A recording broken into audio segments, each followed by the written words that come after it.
মহাশিৱৰাত্ৰি আহি আছে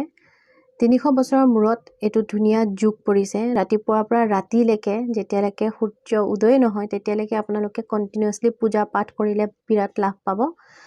আৰু শিৱ বাবাক পানীত তিল চাউল কুহিয়াৰৰ ৰস মিলাই পেলাই যদি আপোনালোকে ঢালে লিংগত শিৱলিংগত তেতিয়াও আপোনালোকে বিশেষ লাভ পাব বাবাক ৰঙা সেন্দুৰ দি ফুট নিদিব বগা চন্দনে বাবাই ভাল পায় ব্ৰতত থকাটো বিৰাট জৰুৰী এদিনাখন ব্ৰত কৰিলে আপোনালোকে বিশেষ ফল পাব যদি কোনোবা পিৰিয়ডছ বা অসুবিধাৰ কাৰণে পূজা কৰিব নোৱাৰে তেওঁ ব্ৰতটো কিন্তু পালন কৰিব আপোনালোকে পাৰে 1 8 11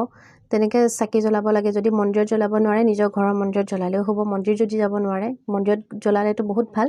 কাৰণ তাত প্ৰাণ প্ৰতিষ্ঠিত কৰা থাকে আপোনালোকে দেখে সঙ্গে শিৱলিংগৰ ওপৰত বহুতে ফল দি থৈ যায় হে ফল কিন্তু আপোনালোকে নাখাব নিজে দিয়ে হক আনে দিয়ে হক নাখাব বেলেগক দান দিব দুখীয়া মানুহক পাৰিলে আপোনালোকে নেক্সট দিনাখন দান দিব পাৰে যাৰ ঘৰত শিৱলিংগ নাই চেষ্টা কৰিব যে সৰু এটা বুঢ়া আঙুলিৰ সমান শিৱলিংগ এটা আনিব যদি পাৰে আপোনালোকে আনিব